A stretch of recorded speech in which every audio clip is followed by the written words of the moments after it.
filósofos a quienes llamaré sistemáticos y a los periféricos los llamaré edificantes. Entonces, aquí el autor, ¿ya?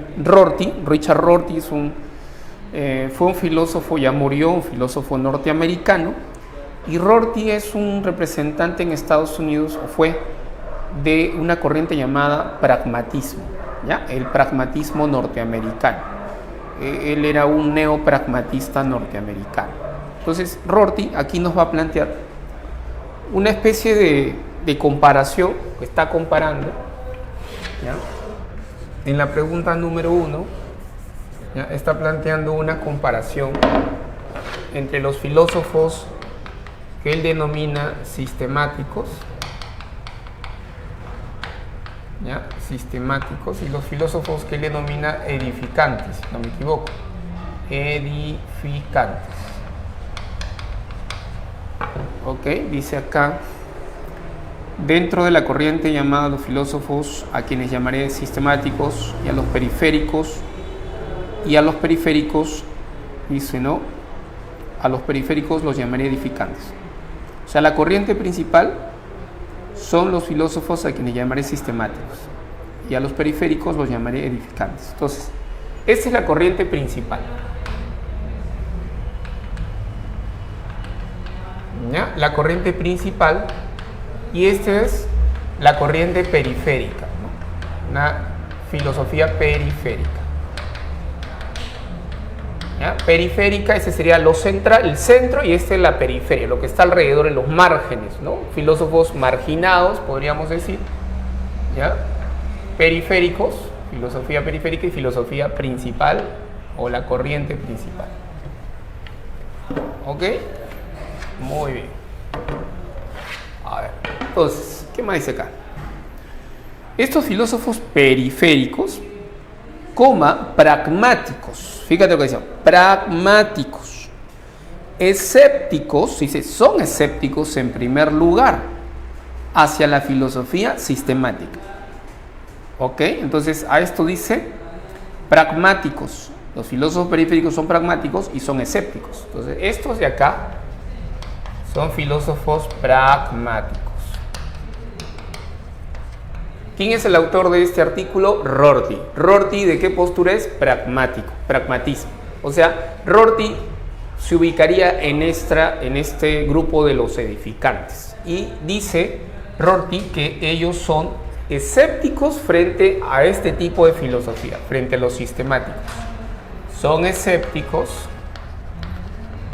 ¿ya? Escépticos frente a la filosofía sistemática, ¿ya? Frente a la filosofía sistemática son escépticos. O sea, ¿qué quiere decir escépticos? Ellos niegan, dudan, cuestionan la filosofía sistemática. No están dispuestos a aceptar esa filosofía. Son escépticos hacia la filosofía sistemática, hacia todo el proyecto de conmensuración universal. Son escépticos hacia todo el proyecto de conmensuración universal. ¿Qué significa esto de conmensuración universal? Esto significa esa visión universalista, englobante, ¿ya? Que era característica de la filosofía moderna. O sea, se refiere al proyecto moderno, de esa visión universalista de la historia, de los valores absolutos, de las verdades absolutas.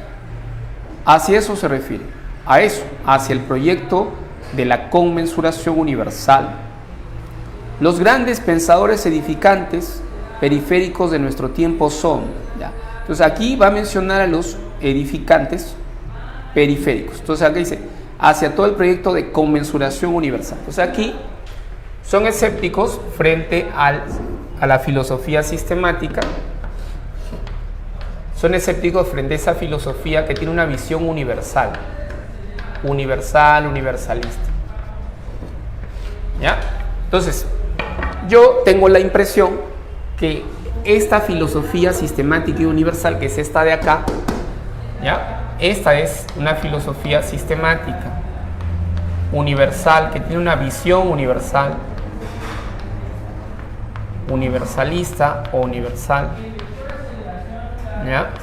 Entonces, tengo la impresión, todavía no terminamos de leer, de que esto hace referencia al proyecto moderno, a una filosofía moderna, y que los que están aquí más bien serían filósofos ubicados dentro de la filosofía contemporánea, ¿no? Postmoderna, o cercanos a la filosofía postmoderna, muy cercanos a la filosofía postmoderna. Por ejemplo, la filosofía pragmatista tendría algunas características en común con el pragmatismo, con la filosofía postmoderna, ¿ok? Pero vamos a seguir leyendo para precisar esto. Entonces, los edificantes periféricos de nuestro tiempo son Dewey, Wittgenstein y Heidegger. Ya, estos son los edificantes. O sea, este tiene representantes. Dewey, Wittgenstein, ya, Wittgenstein, ya, Wittgenstein. ¿Y qué más está acá? Está Heidegger, ya, Heidegger.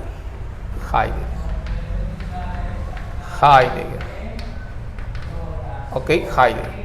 Ahí está. Estos son los tres filósofos representantes de esta filosofía edificante, periférica. ¿Ya? Dewey, Wittgenstein y Heidegger. Ahora, la pregunta que surge es: ¿qué tienen en común estos filósofos? Este es un pragmatista norteamericano. ¿Ok? Pragmatista norteamericano, es uno de los padres del pragmatismo en Estados Unidos. ¿Ok? Y aquí se mencionó el pragmatismo. Y Rorty es un pragmatista también, el autor del artículo. Wittgenstein tiene dos etapas, ¿recuerdas? Él es el filósofo analítico, el filósofo del lenguaje.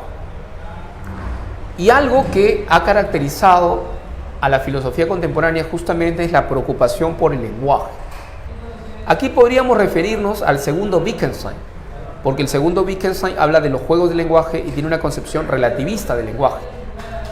Y aquí Heidegger, ¿ya?, como el filósofo existencialista ateo, que también fue importante para el surgimiento de la corriente postmoderna, al igual que la corriente hermenéutica. Podríamos recoger aquí sus reflexiones tempranas sobre hermenéutica o recoger su crítica a la tecnología y a la ciencia. ¿Ok? Entonces, estos de acá tienen común que son contemporáneos, son filósofos del siglo XX o fines del siglo XIX, y que no son estrictamente modernos. ¿Ok? De algún modo cuestionan la modernidad, cuestionan lo que se consideró filosofía en la época moderna. ¿Ok? A ver, veamos. En los tres casos resulta solamente difícil interpretar su pensamiento como expresión de concepciones sobre los problemas filosóficos tradicionales. Fíjate lo que está diciendo, que es difícil interpretar el pensamiento de estos tres como un conjunto de propuestas, ¿no?, de concepciones que expresan problemas filosóficos tradicionales. O sea, ¿qué quiere decir? Que ellos, ojo, no abordan, no discuten, la filosofía no aborda problemas tradicionales. Ellos estarían en contra de los problemas tradicionales. No discuten, no abordan, o su filosofía no expresa problemas tradicionales. No problemas tradicionales. Es decir, ellos, sus libros, sus filosofías, sus reflexiones no son sobre problemas tradicionales. Esos problemas tradicionales de la filosofía podría estar referido a la modernidad, porque ellos no son modernos. Podría estar referido a los problemas tradicionales filosóficos en la modernidad, o podría estar referido a los problemas filosóficos en la antigua Grecia, esos problemas clásicos de la filosofía. Entonces, podemos interpretar lo tradicional en filosofía de dos maneras: o como un conjunto de propuestas constructivas para la filosofía en cuanto a disciplina cooperativa y progresiva. O sea que estos tres citados ahí, sus propuestas son constructivas para una filosofía en cuanto a disciplina cooperativa y progresiva. ¿Ok? Entonces, una disciplina cooperativa y progresiva, es decir, que en estos tres una filosofía cooperativa, ¿ya?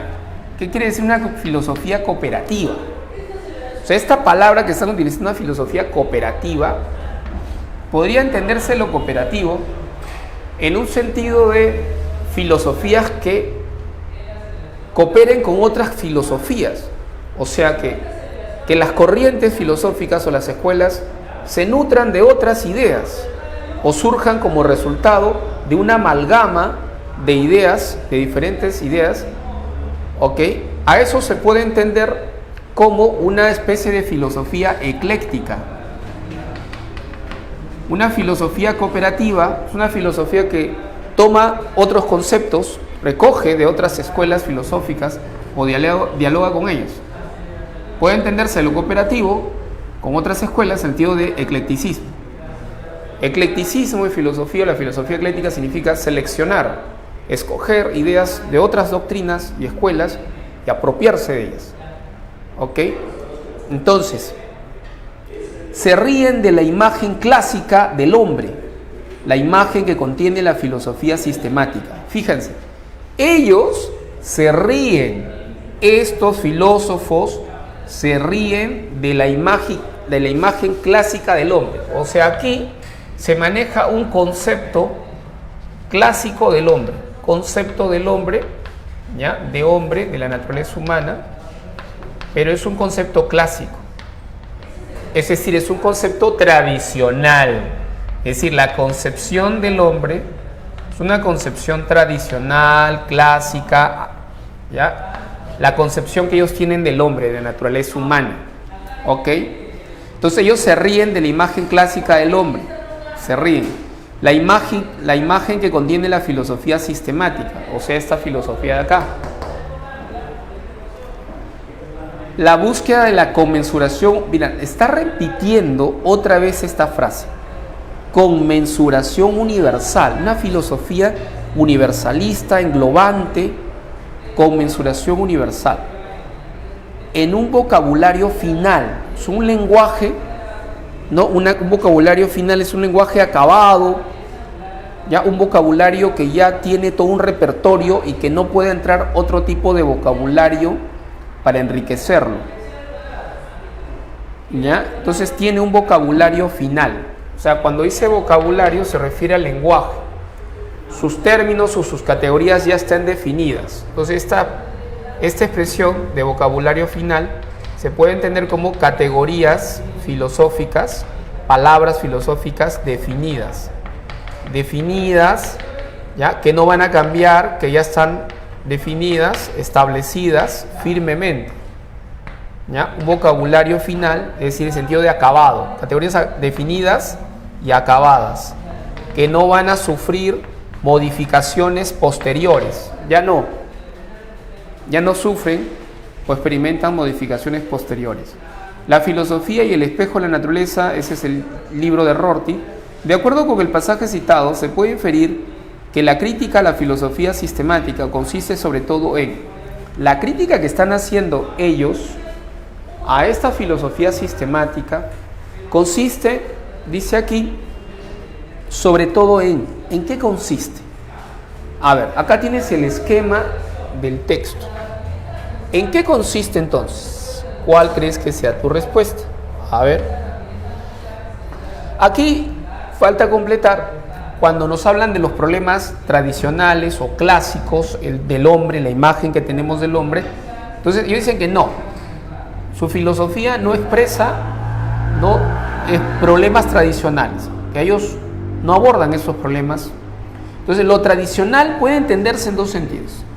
Puede referirse a lo moderno, a la filosofía moderna, porque ellos no son modernos, son contemporáneos, o puede referirse a la filosofía griega.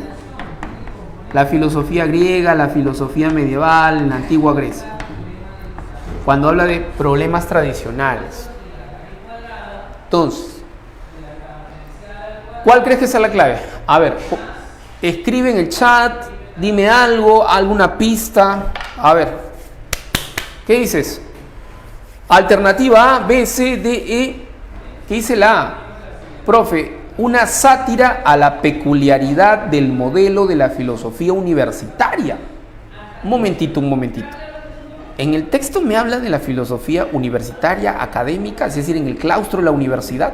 ¿Está cuestionando ese tipo de filosofía? No. Un texto no me está cuestionando el sistema educativo o la educación de la filosófica en la universidad. ¿Una sátira a la peculiaridad del modelo de filosofía universitaria? No. Descartamos la... A ver, ¿qué dicen? C. Comentan la C todos. La C. Un cuestionamiento a los ideales del proyecto de la modernidad. Ya, podría ser. ¿Hay otra alternativa? Un examen de las consecuencias éticas.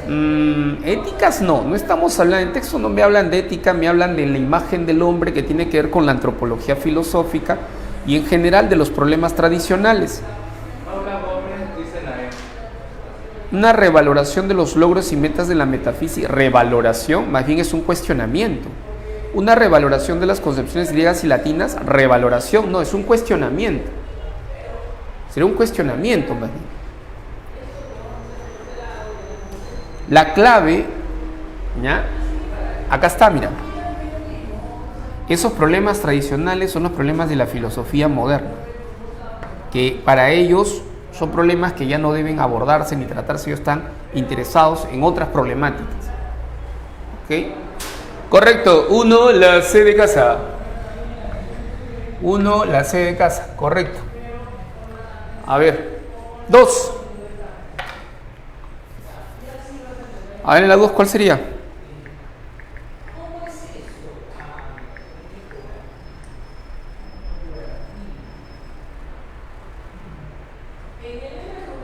Clave en la 2. B. Según el autor, uno de los rasgos del pensamiento de los representantes de la filosofía periférica, podría interpretarse como uno de los rasgos del pensamiento de los representantes de la filosofía periférica, ¿ya? Podría interpretarse como, o sea, de ellos, un rasgo de esta filosofía,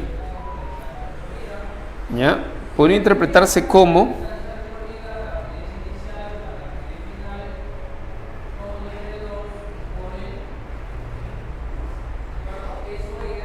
una valoración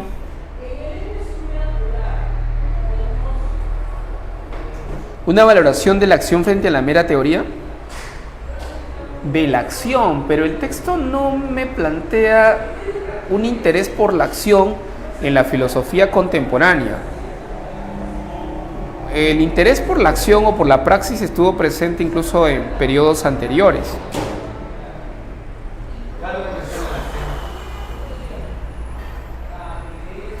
Una redefinición del sentido de la filosofía tradicional, un enfrentamiento de lo clásico y lo contemporáneo. Un enfrentamiento de lo clásico y lo contemporáneo.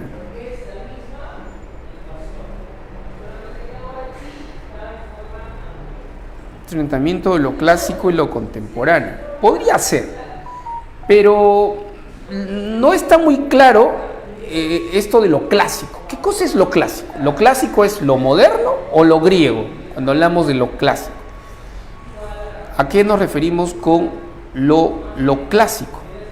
Entonces, ahí habría que ver si aquí hay un enfrentamiento entre lo clásico y lo contemporáneo. Me parece que hay un enfrentamiento entre lo contemporáneo y lo moderno, más bien. Es decir, una crítica a la modernidad desde una perspectiva contemporánea o posmoderna.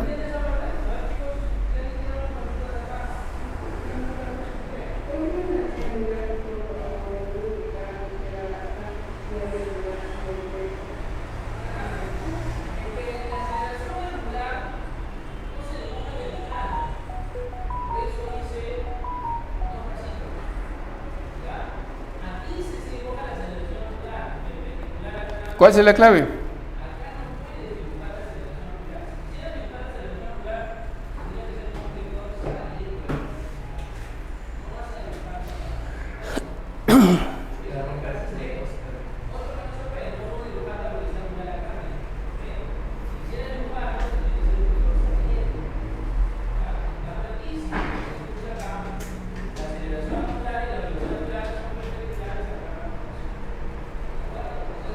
¿La clave entonces cuándo sería? ¿La clave cuál sería?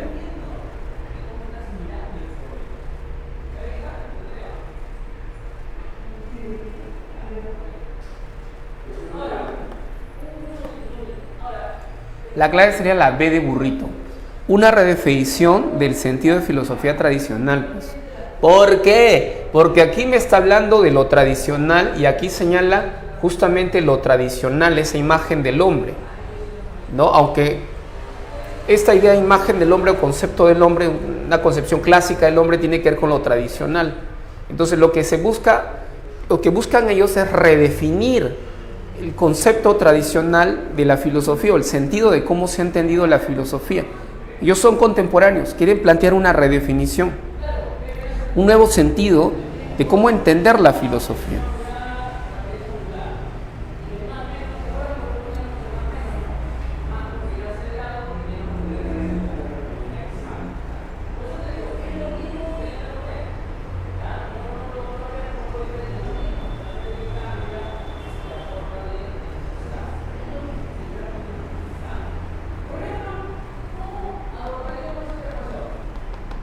Ok, clave, entonces la tenemos clara, la B de burrito. ¿Hay alguna duda, consulta al respecto? ¿Está bien? Ojo, fue pregunta de examen de admisión de San Marcos. Así pregunta San Marcos. ¿Ok? Fue pregunta de examen de admisión San Marcos. No obstante, si tú te das cuenta, hemos analizado el texto. Tú puedes buscar esta pregunta, lo puedes encontrar en algunos solucionarios, en algunas academias, o debe estar impreso por ahí, ¿no? Ok, pero esas son las claves. Ok, vamos con la número 3. La número 3 también fue pregunta, examen de admisión, tiene que ver con filosofía contemporánea. Ok, la número 3. Ok, a ver, ¿qué tenemos en la número 3? También pregunta de San Marcos, dice, Michel Foucault, es un francés, es Foucault, ¿ya? No es Foucault. Es Foucault, se puso en contra de la idea de una verdad objetiva en su libro Las palabras y las cosas de 1966, en contra de la idea de una verdad objetiva, ¿ya? Verdad objetiva. O sea, cuando me dice eso, ojo, en la pregunta 3, cuando me habla de verdad objetiva, yo rápidamente me doy cuenta de qué se trata. ¿Quiénes plantean una verdad objetiva? Foucault está en contra de esto. Una verdad objetiva es la verdad de la ciencia. Es la verdad que postulan los científicos. Esa es una verdad objetiva. Es decir, una verdad objetiva es aquella que se corresponde con los hechos de la realidad. Y eso es propio de la ciencia. Una verdad objetiva entonces se corresponde con los hechos. Corresponde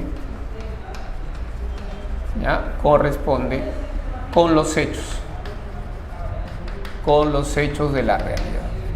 Y ese tipo de verdades lo establece la ciencia.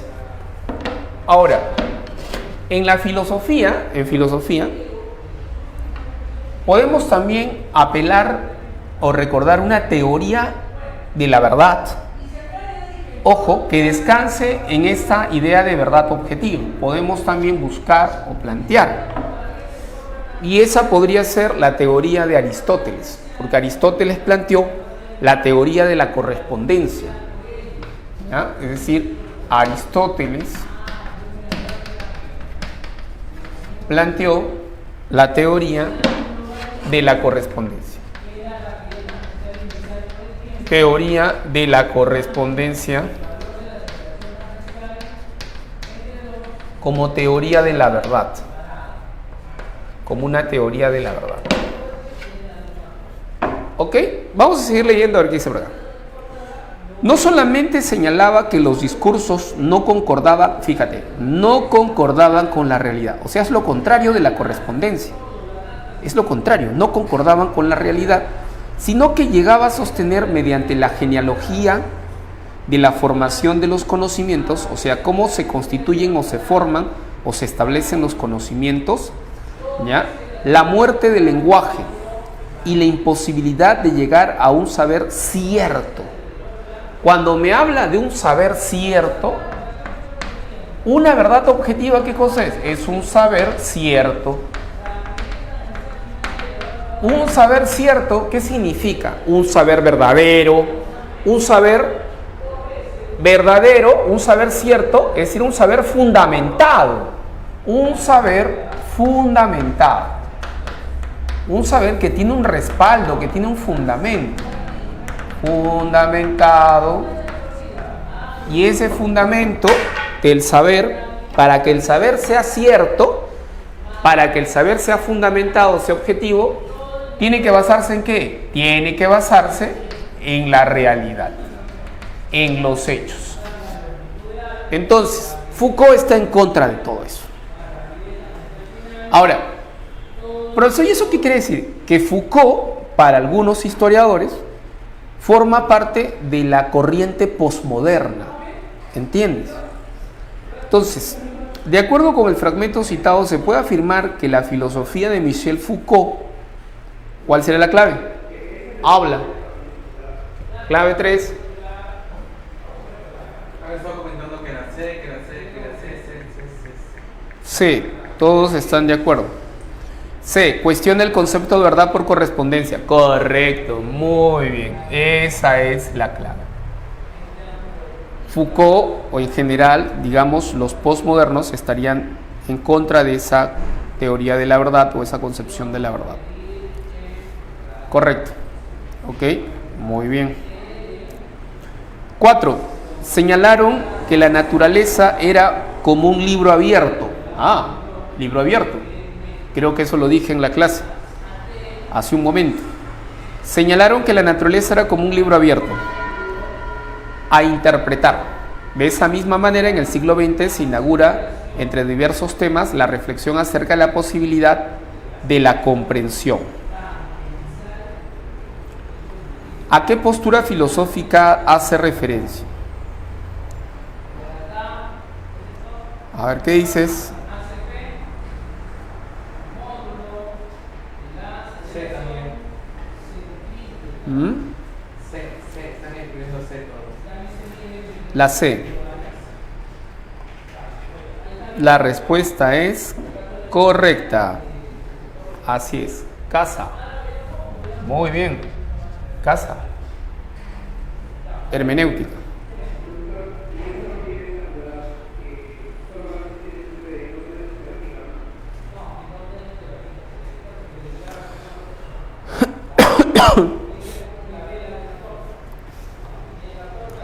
Ya. Vamos con la siguiente. Lee el siguiente y continúo, responde las siguientes preguntas. A ver. Quisiera poner un ejemplo de todo lo anterior que el propio Gadamer emplea. La idea de lo clásico. Gadamer habla de lo clásico. Lo que nos están diciendo acá. ¿Ya? Que Gadamer, ¿ya?, habla de lo clásico. La idea, ¿ya?, la idea de lo clásico. ¿Ya? La idea de lo clásico. ¿Ok? Entonces, Gadamer y la idea de lo clásico. Pensamos nosotros, por ejemplo, en Garcilaso, el Inca de la Vega, en el Perú del siglo XIX, no era un clásico. No era un clásico, sino solo hacia los años 50 de nuestros siglos. El Inca Garcilaso de la Vega. O sea, si nosotros pensamos, no Gadamer, si nosotros pensamos que un clásico es el Inca Garcilaso, ¿no? El Inca Garcilaso es un clásico, ¿ya? En el Perú del siglo XIX no era un clásico,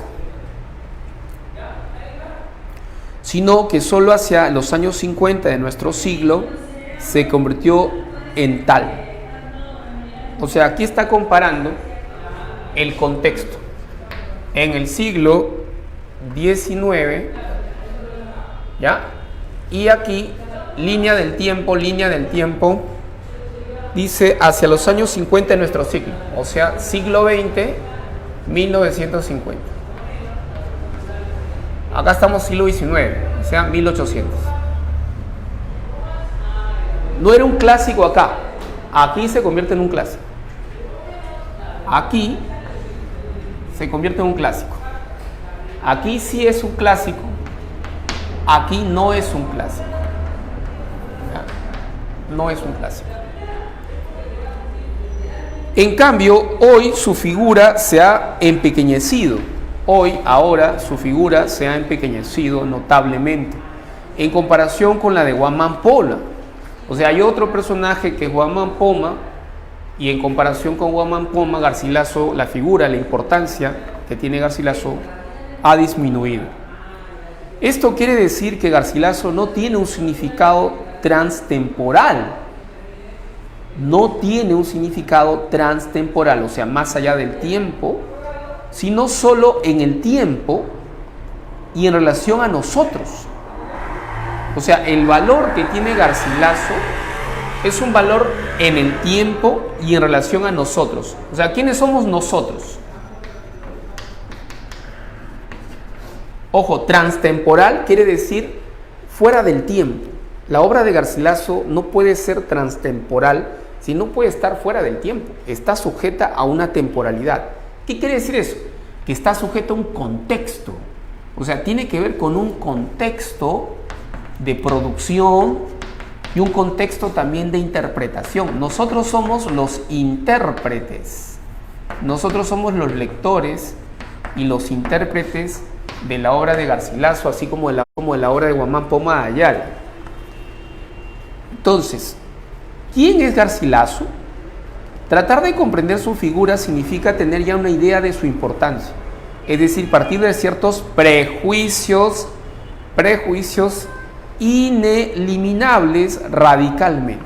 O sea que el intérprete que valora, que lee la obra de Garcilaso o Guamán Poma, está, ojo, con prejuicios, presenta prejuicios. Ya leer la obra supone que para alguno de nosotros es importante, pero esa suposición significa que nosotros partimos de prejuicios. La distancia que nos separa del Inca es al mismo tiempo el puente que nos une a él. O sea, ahí está hablando de la distancia. ¿Te acuerdas lo que yo te expliqué? Ah, profe, la distancia temporal. Correcto, te está hablando de la distancia temporal que separa al intérprete de la obra de Garcilaso. Dice, eso que nos separa al mismo tiempo nos une. O sea, la distancia temporal nos separa, pero al mismo tiempo nos une a él, a la obra, a la historia que en él se halla o se hallaba. Es la misma en que nosotros nos encontramos. Nosotros logramos comprender a Garcilaso mediante sus escritos y de los escritos sobre él. Los escritos sobre él son las interpretaciones, pues. Es cierto también que de documentos no escritos, pero que a la larga tienen un significado lingüístico. En el fondo, el Inca no tiene otro ser que el ser interpretado en el horizonte móvil de la historia, en que se entrecruzan el pasado y el futuro en nuestro presente, es decir, en el presente. Sobrevilla. David Sobrevilla fue un filósofo sanmarquino, fue profesor de filosofía de San Marcos, fue el discípulo de Salazar Bonde, ya murió en el 2014. La filosofía alemana actual. De acuerdo con el texto, se podría decir que la comprensión siempre es habla. La comprensión siempre es, ¿cuál es la clave?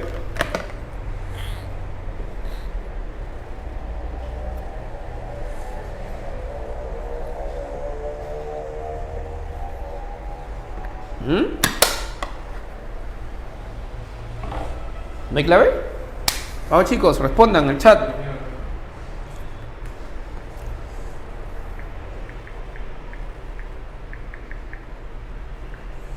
¿Cuál sería la clave? Uno, Carla dice la E, Fernando dice la B, con una.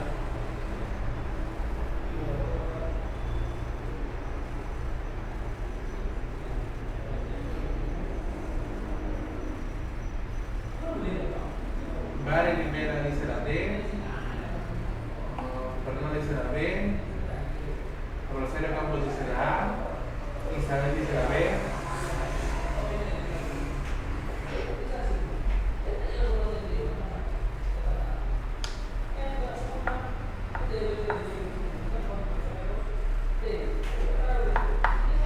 Ya, la clave sería la B, histórica.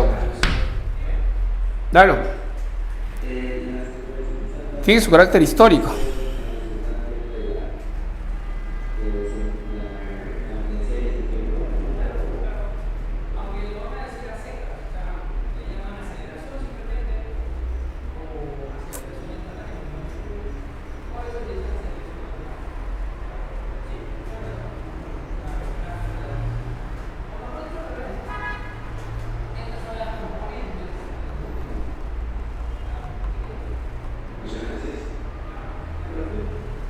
¿Está bien?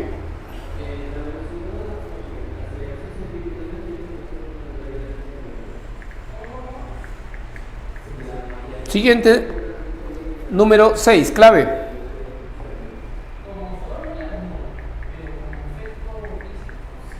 ¿Cuál sería?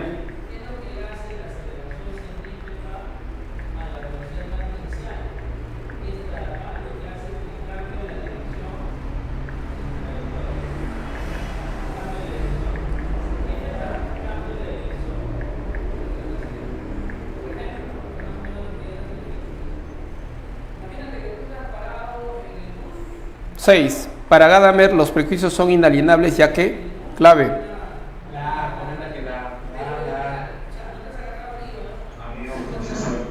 Correcto, muy bien. 7.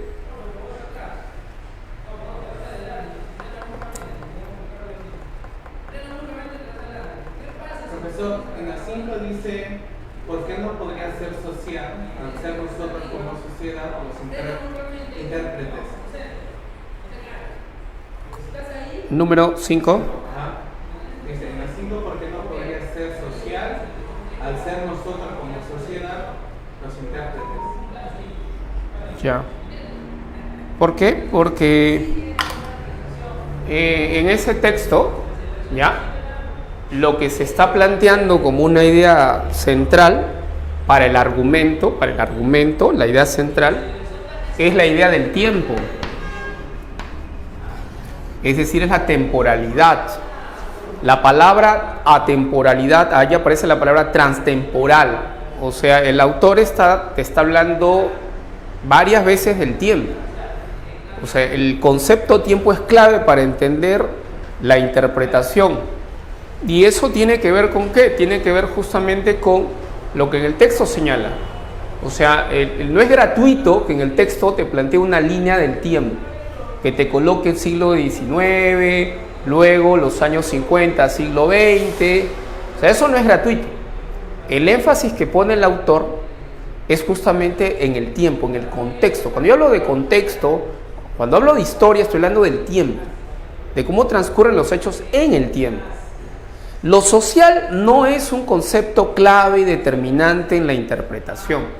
Gadamer no postula el concepto de lo social, es decir, las clases sociales o tu estatus, si seas rico o pobre. Eso no es un elemento importante para la interpretación.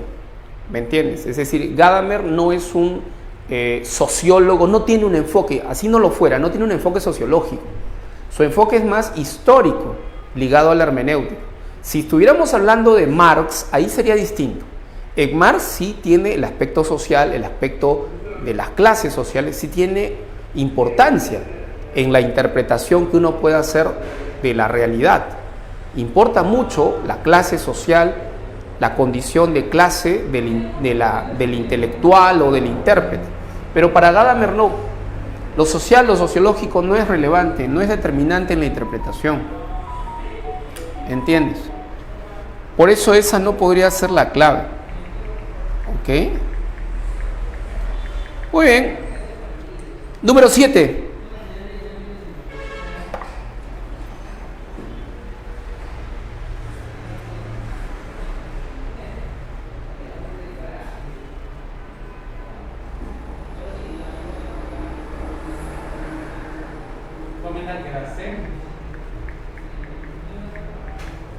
La C.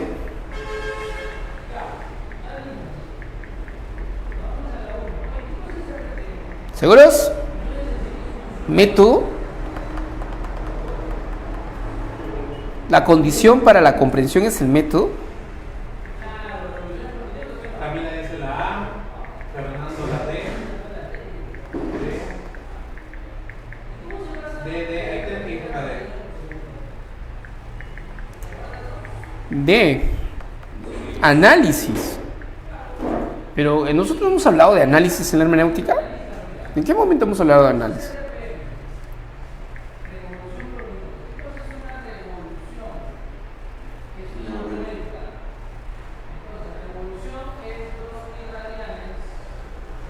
No es la clave.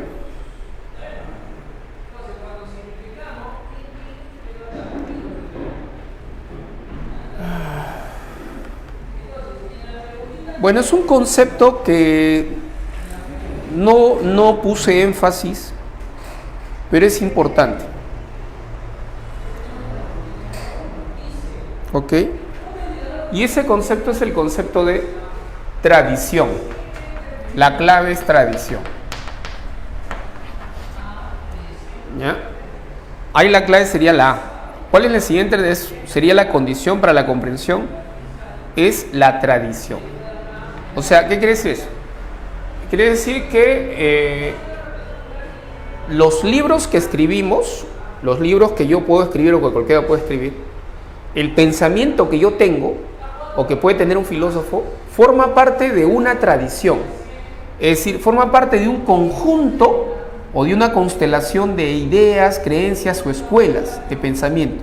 Es decir, de una comunidad que tiene pensamientos o comparte pensamientos o ideas en común.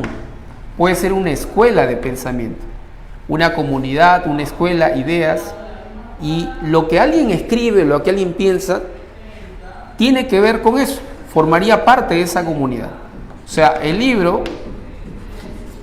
el libro encontramos un diálogo con una comunidad, ¿me entiendes? En el sentido de intelectuales, estudiosos o historiadores. Entonces, un filósofo forma parte de una tradición. Sus ideas, sus prejuicios, todas sus ideas y sus obras forman parte de una tradición. Esas tradiciones pueden ser las escuelas o las comunidades académicas, intelectuales. ¿Entiendes? Por ejemplo, Gadamer, recuerden, ya le expliqué, estamos hablando de un alemán, ¿ok? Alemán del siglo XX. Y esa tradición de la que él va a estudiar, se va a nutrir y enriquecer, es la filosofía de Heidegger, el pensamiento filosófico alemán. Heidegger es un alemán. Heidegger, y antes de Heidegger está Husserl, es un filósofo fenomenólogo. O sea, Gadamer va a leer a Heidegger, a Husserl, hay toda una escuela de pensamiento en Alemania. Entonces, él tiene que leer, estudiar, y lo que él va a desarrollar entra en diálogo con esa tradición, porque forma parte de una tradición intelectual, de una comunidad intelectual. ¿Me entiendes? Entonces, las obras, los libros, lo que pensamos nosotros, forma parte de una comunidad, de una tradición, de las creencias de esa época, de un determinado orden del discurso. Ahora, claro que las tradiciones cambian con el tiempo. No es que las tradiciones sean estáticas o inamovibles. 7 avión. 8. 8, ¿cuál será la clave en la 8? A ver, en la 8. Vamos. ¿Cuál será la clave en la 8?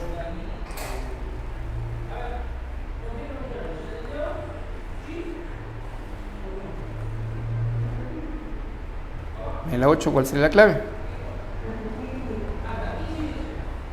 Lyotard, la modernidad estaba marcada por la existencia de grandes relatos que orientaban la realidad humana en su conjunto. Sin embargo, en la actualidad estos grandes relatos han perdido vigencia y credibilidad.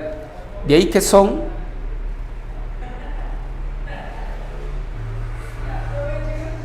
clave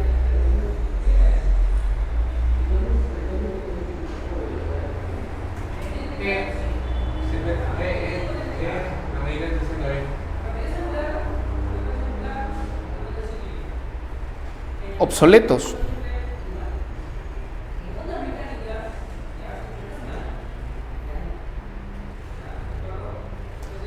Verosímiles, verdaderos, obsoletos, objetivos y legítimos.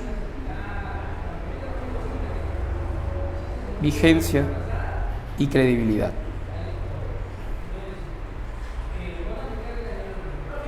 Sí, podría ser obsoletos, en el sentido que no tienen una utilidad, ya no son útiles. Podrían también ser ilegítimos, legitimidad.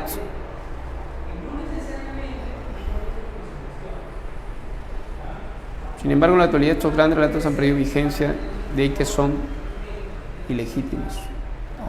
Obsoletos, clave enano, está bien. Enano. Estamos 8. 8 enano. 7 avión. 8 enano.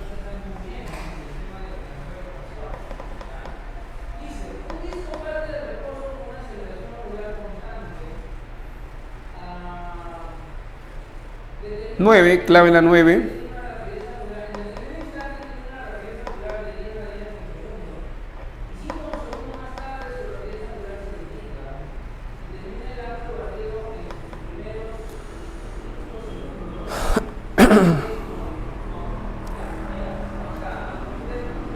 Comenta que la ven.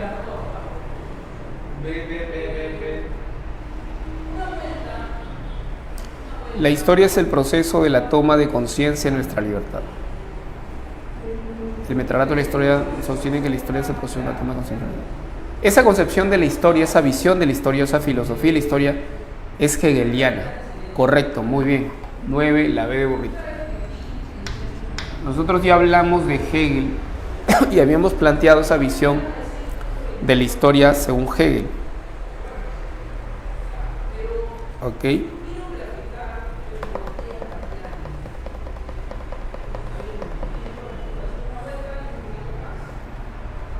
Diez. Ahora en la 10, de acuerdo al texto, lo posmoderno guardaría relación con ¿qué guardaría relación lo posmoderno? Lo posmoderno.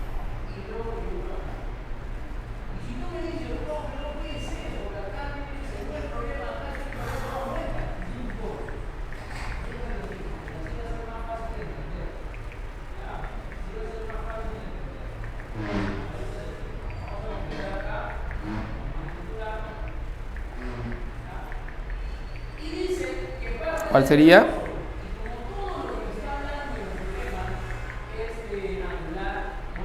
La 10, la B. ¿La B?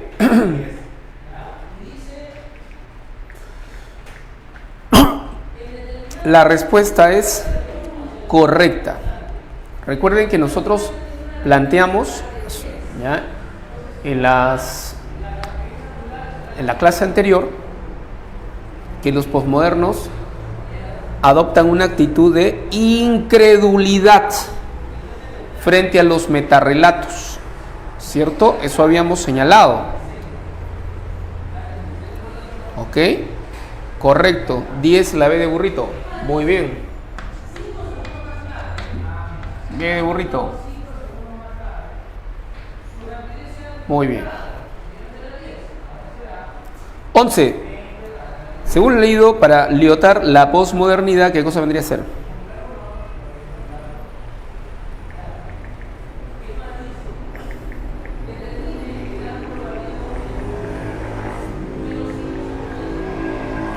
¿Cuál sería?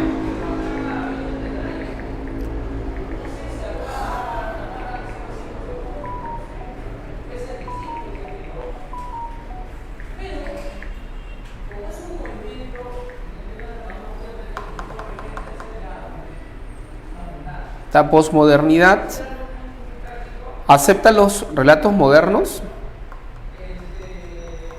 Fernando dice la B. B, Carla dice B. Flor de María también dice la B. Valeria dice la B.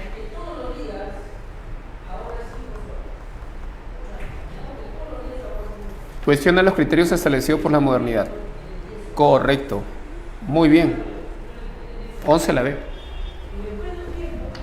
Es algo que también habíamos conversado la clase anterior. Muy bien, correcto.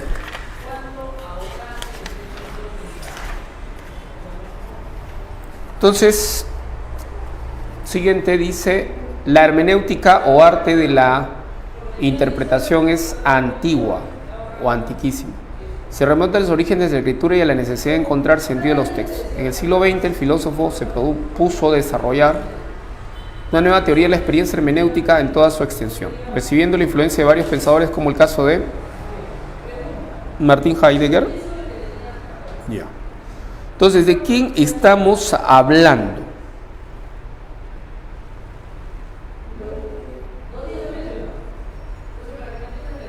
Camila dice la D, Fernando dice la C, lo demás ya sé. Carla, María, Araceli, la C de casa. C de casa.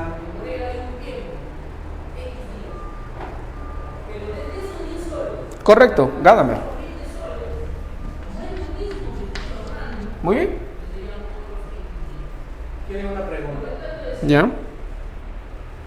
Si es que podríamos considerar a la tradición como prejuicio, al tener cierta idea previa de la realidad. ¿Cómo? ¿De nuevo? Si es que podríamos considerar a la tradición como prejuicio, al tener cierta idea previa de la realidad.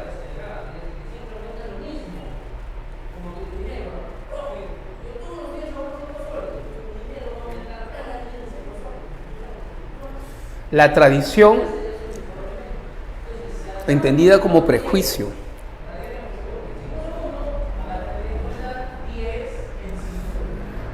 la tradición o los contenidos de una tradición, o sea, cuando uno habla de una tradición, puede referirse a creencias, hábitos lingüísticos, conceptos, escuelas de pensamiento, etc. Ellas pueden constituir elementos de una precomprensión o pueden configurar una precomprensión, sí. Sí pueden configurar una precomprensión o pueden constituir prejuicios, pero no es que la tradición sea un prejuicio.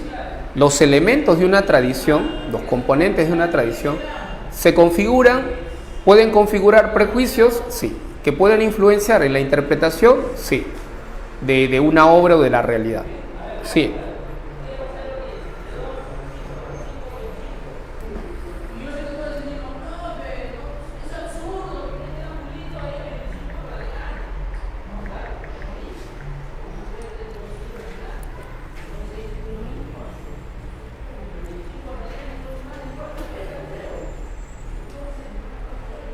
¿Ok? Bien. Vamos con la siguiente. A ver.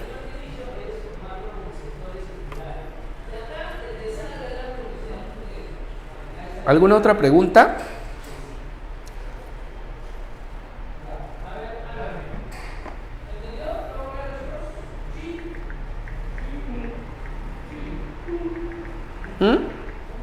¿No?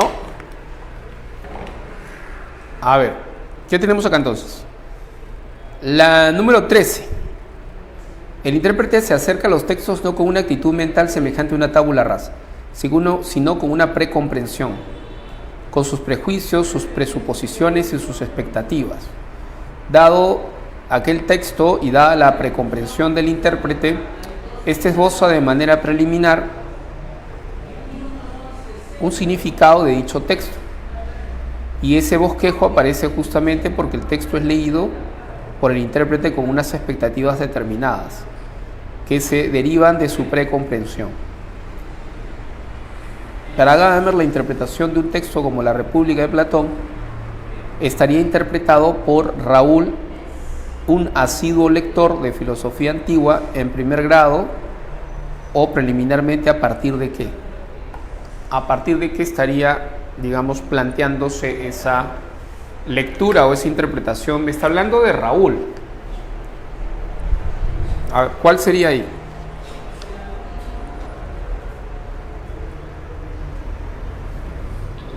Hola, Tony.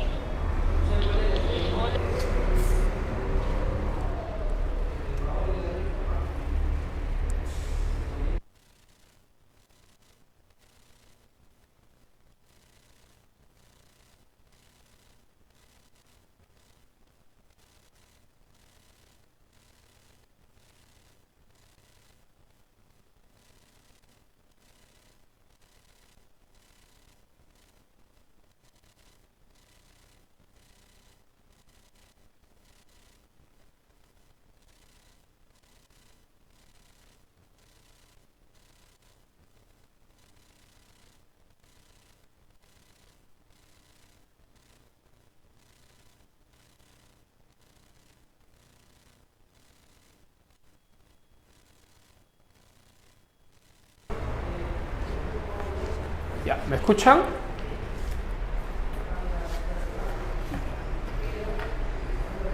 ¿Cuál es la clave? Comentan que la B.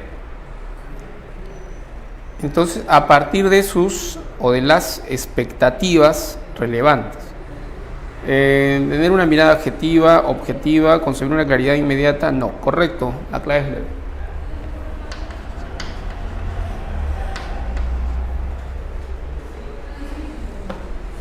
B de burrito.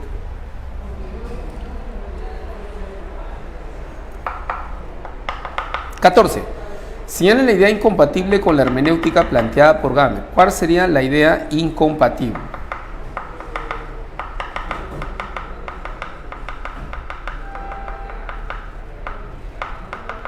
Profesor, tiene una pregunta. En la posmodernidad, la postura de Nietzsche sobre el eterno retorno sería la causa de por qué no cree en el progreso.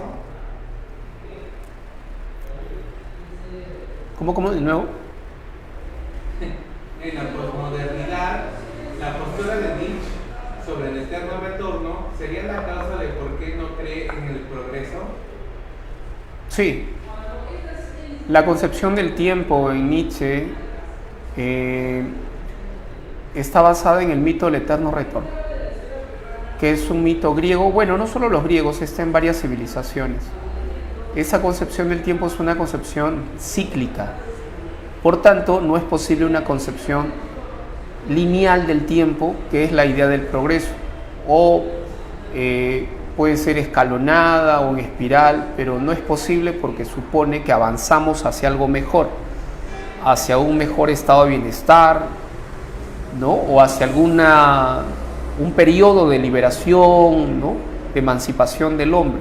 Nietzsche no concibe nada de eso. Sí es correcto lo que estás planteando. Gracias. Ok.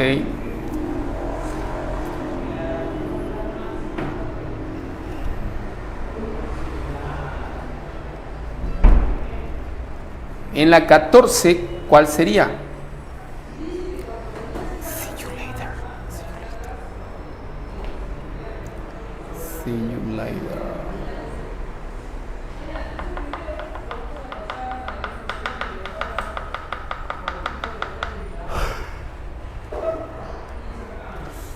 Una idea incompatible con la hermenéutica planteada por Gadamer. Camila menciona que la C. La mayoría C, pero con duda. Correcto, muy bien. ¿Y de quién es ese concepto? Porque aquí me está diciendo incompatible. Ya, ese concepto no es un concepto de Gadamer. No es un concepto gadameriano, pero entonces, ¿de quién es? ¿Ustedes se acuerdan a quién le pertenece ese concepto de ciencia normal? ¿Quién postula el concepto de ciencia normal? A ver, vamos. ¿Quién me dice?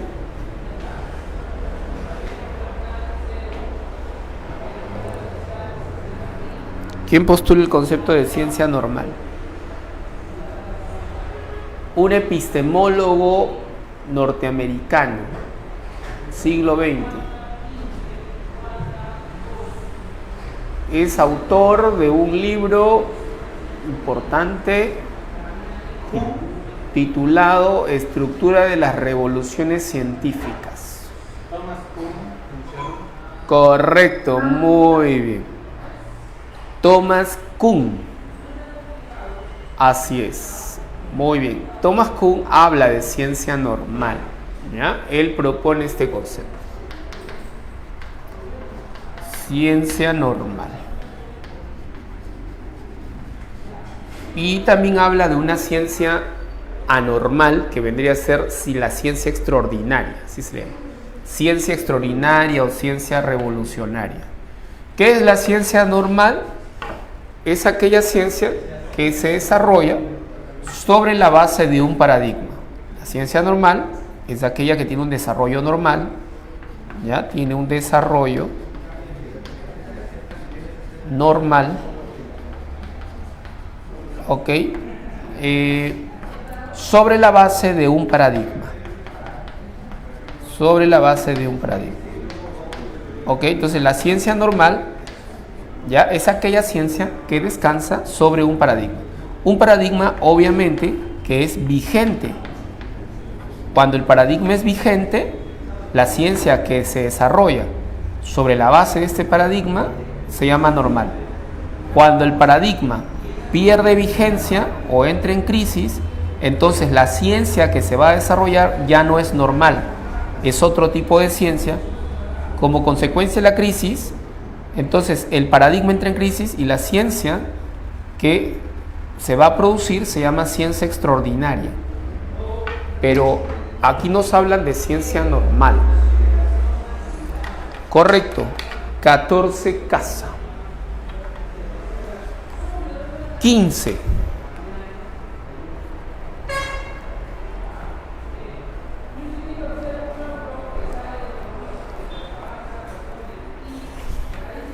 Preguntan, ¿qué eran las revoluciones científicas? Las revoluciones científicas son cambios de paradigma. Para Thomas Kuhn significan cambios de paradigma. Cuando un paradigma cambia, eso es una revolución científica. Significan cambios de paradigma. ¿Ya? Una revolución científica es un cambio de paradigma. O sea, un paradigma, o sea, una teoría es reemplazada por otra teoría. A eso se refiere. Una teoría es reemplazada por otra teoría. Esto es un cambio de paradigma.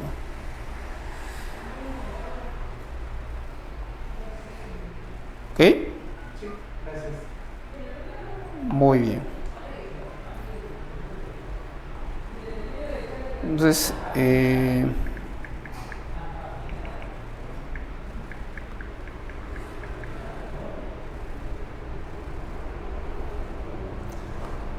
qué número estamos? 14. Vamos con la 15.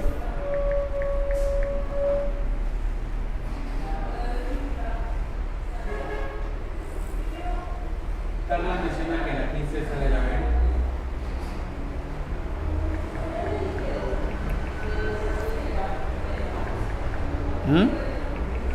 La B.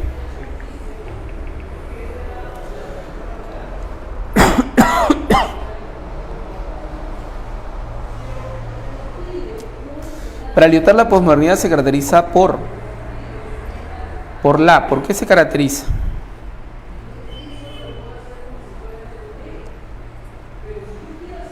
Fernando y Mendoza Ariana mencionan que la D. La D, exaltación de la emancipación. Emancipación de la emancipación.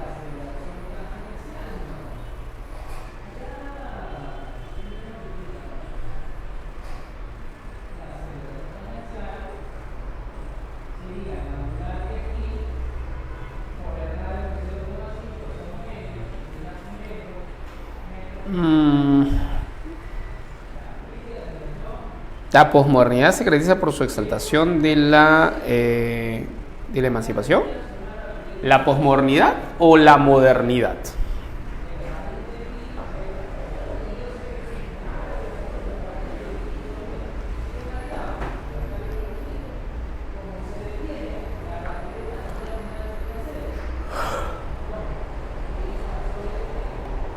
La clave en la crisis sería, a ver, ¿qué dicen? ¿Qué dicen? ¿Qué dicen?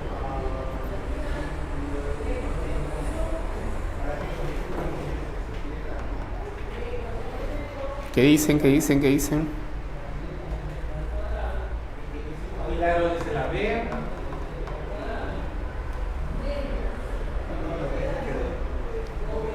En la 15 la clave sería la B de burrito. La ausencia de marcos establecidos, de criterios firmes, sólidos, ¿ya? De moldes o de paradigmas.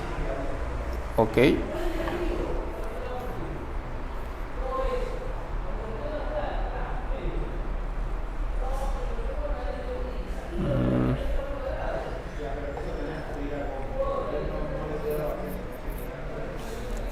Ok, entonces, clave, la B. 16.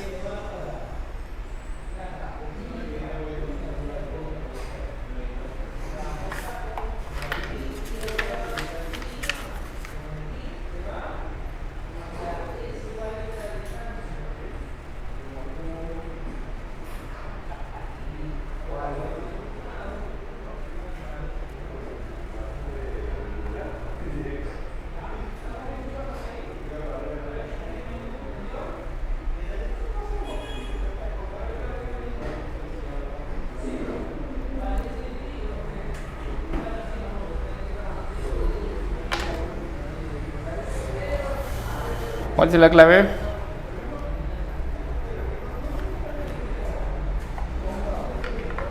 Frente a la interrogante planteada por Lyotard, podemos seguir pensando y actuando bajo la idea de una historia de la humanidad.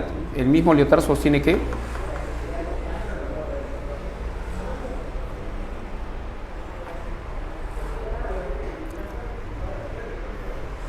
Harlan menciona que la C.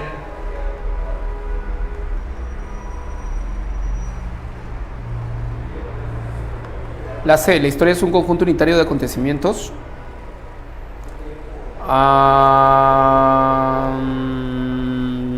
Es un conjunto unitario de acontecimientos.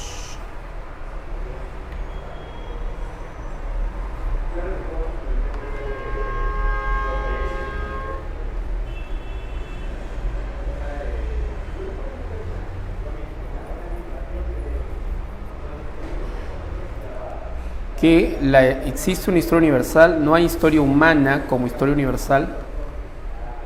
La historia es un conjunto unitario de acontecimientos, existe una historia que describe hechos. Podemos seguir pensando y actuando bajo la idea de una historia de la humanidad, o sea, en un sentido universal. Los posmodernos más bien proponen una historia particular, una historia local, de esos pueblos que no han contado su propia historia, sino más bien que quienes han hablado de ellos o han contado la historia de estos pueblos siempre han sido los pueblos hegemónicos, siempre ha sido Europa, los occidentales que han hablado de ellos, pero ellos no han contado su propia historia, que es una historia particular, local. Más bien, la idea de los posmodernos es que no hay una historia universal en un sentido como unitario, como un proceso unitario. Para ellos eso no es posible. Esa es una idea moderna.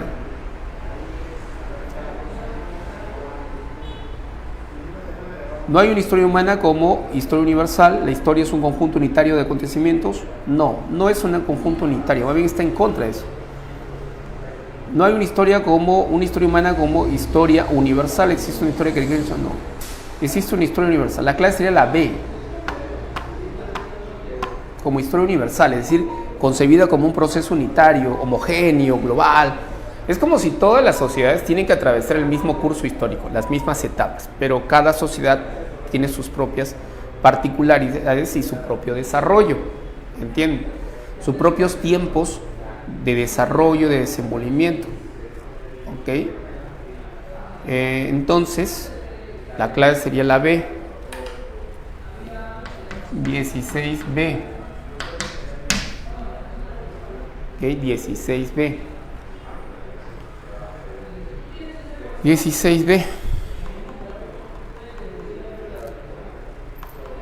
17.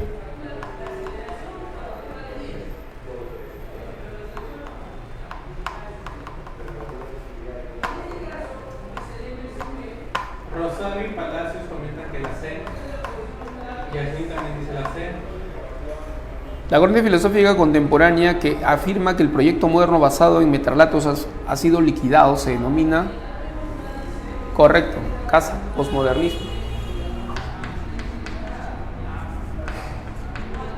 Así es. Bien.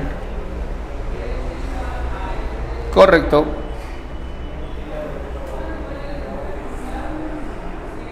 ¿Alguna pregunta al respecto? Ya. 18 dice: Fernando y Álvaro estudian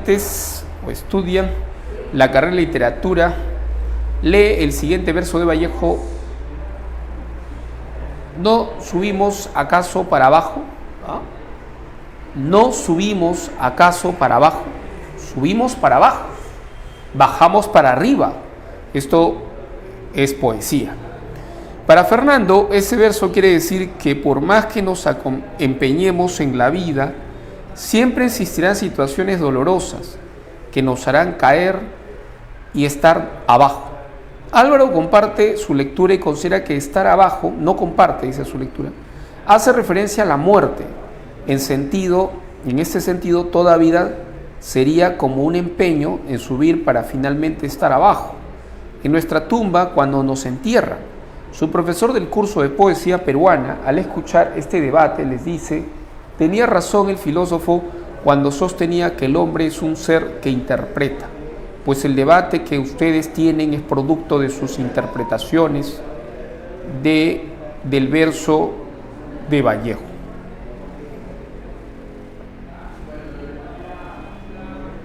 Ajá. Entonces, ¿cuál sería la clave?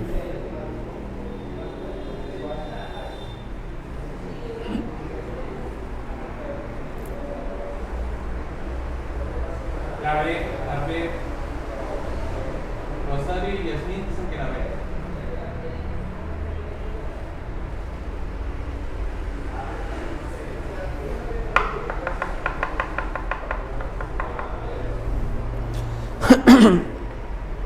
$18 dados. Correcto.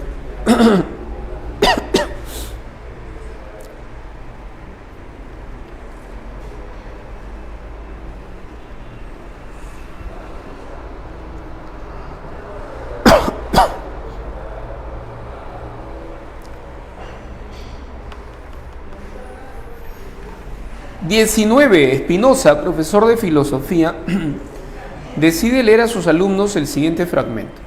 Existen textos provistos de sentido que a su vez hablan de cosas. El intérprete se acerca a los textos no con una actitud mental semejante a una tabula rasa. Eso es lo que dice Gadamer. Gadamer dice: no somos una tabula rasa, somos una tabula plena.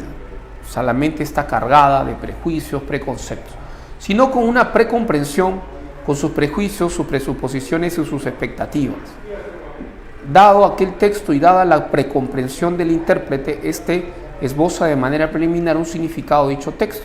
Y este bosquejo aparece justamente porque el texto es leído por el intérprete con unas expectativas determinadas, que se derivan de su precomprensión. Los estudiantes saben que el texto anterior se refiere a la filosofía de Gadamer. ¿A qué característica específica de la hermenéutica hace referencia? ¿A qué característica específica?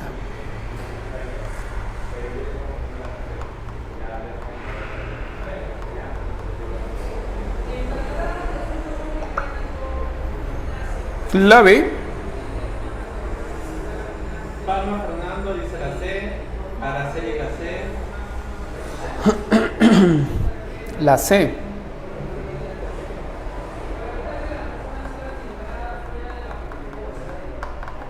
Yasmín también comenta la C. La que afirma la existencia de un círculo hermenéutico, a la que señala que el hombre es un ser en el que predomina lo instintivo, la herencia de la teología cristiana, a las dos vertientes de la hermenéutica, a la crítica sustentada por Gadamer en los ideales de la moderna. No, la C de casa. Correcto, no hay otra. La C de casa está asociada al círculo hermenéutico. Así es.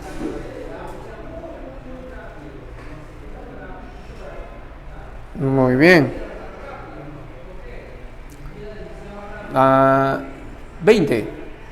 Según la lectura responde a la siguiente pregunta. Esto es sobre Jan Grondin o Grondan, Introducción a la hermenéutica filosofía. Este señor, Jan Grondan, es un canadiense, un filósofo canadiense, es uno de los estudiosos más reconocidos, más importantes de Gadamer. O sea, este autor tiene varios libros sobre Gadamer, ¿okay? Varias publicaciones. Me parece que también es autor de una biografía sobre Gadamer. O sea, es alguien que es un gran conocedor de la obra de Gadamer. Y este es un texto importante, Introducción a la Hermenéutica Filosófica. También tiene un libro sobre la Introducción a la Hermenéutica de Gadamer. La filosofía de Gadamer representa probablemente dentro de los planteamientos recientes la concepción hermenéutica más original y holística.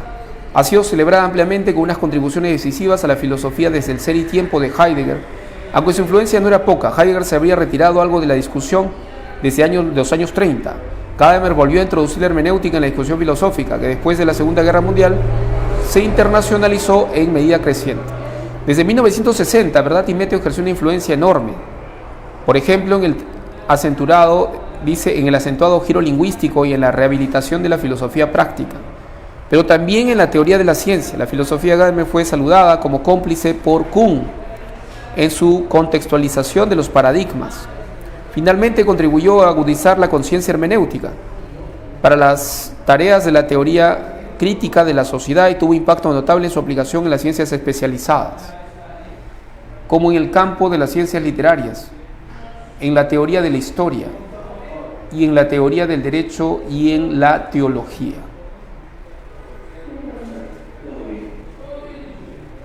¿Qué idea busca transmitir el texto?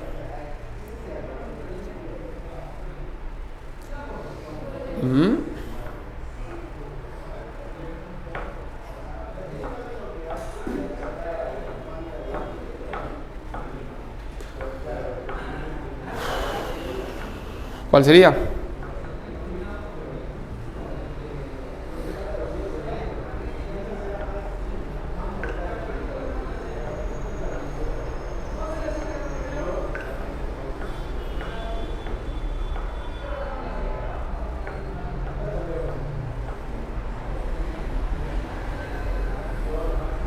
La deuda que tiene Gadamer respecto a Heidegger podría ser, pero aquí no solo me habla de Heidegger, me habla de otros autores. Comenta que nacer.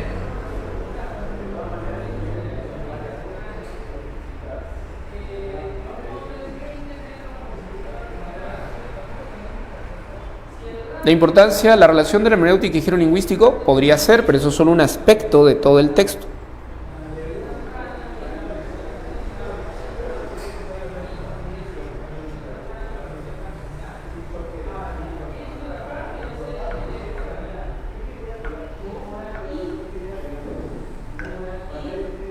La importancia de la hermenéutica para la filosofía de otras disciplinas. La similitud entre hermenéutica y la filosofía de Kuhn. Eso es solo un aspecto, ¿no? El parecido entre el ser y tiempo y verdad y método. No. Si bien habla de verdad y método y ser y tiempo, pero el texto no trata sobre el parecido, la semejanza entre ambos.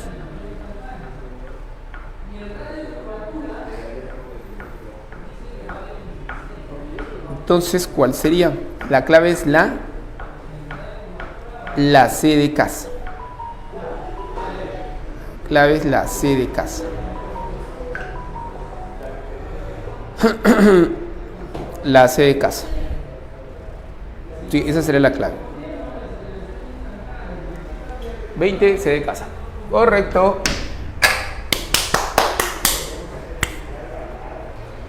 Preguntas, dudas, consultas. Un alumno tiene una pregunta del simulacro de esta sábado. ¿Podrías leerlo? El espíritu del pueblo es esencialmente un espíritu particular, pero al mismo tiempo no es más que el espíritu universal absoluto, ya que este es uno. El Wohlgeist es el espíritu del mundo, tal como se manifiesta en la conciencia humana. Los seres humanos se encuentran en él del mismo modo que las realidades individuales se hallan en la totalidad que las contienen. Este espíritu del mundo se muestra conforme al espíritu divino, que es el espíritu absoluto. En la medida en que Dios es omnipresente, está en cada hombre, aparece en la conciencia de cada uno, y esto es el espíritu del mundo. Puede parecer el espíritu particular de un pueblo particular, sin embargo, este constituye un eslabón en la cadena formada por el transcurso del espíritu del mundo.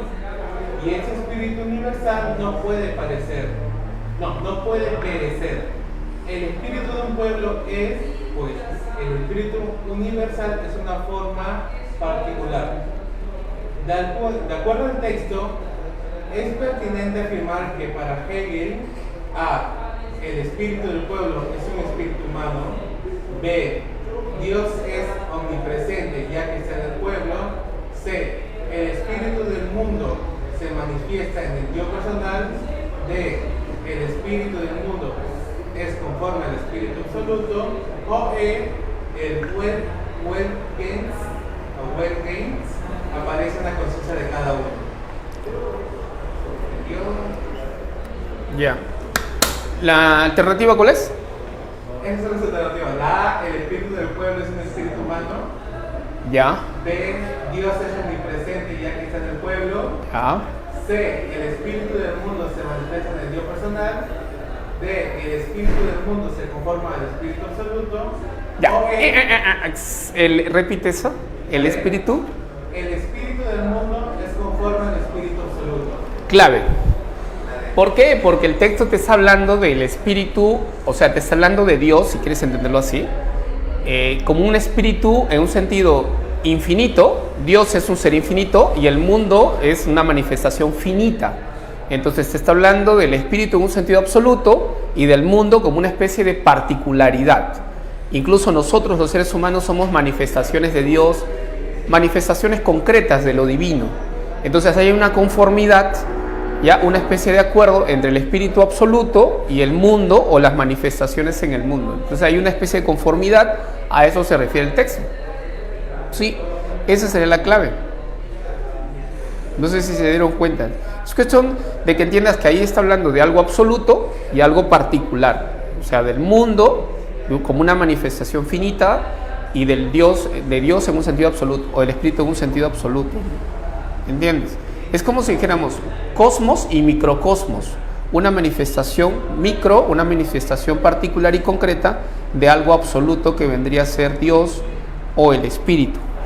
A eso se refiere. ¿Ok? Muy bien.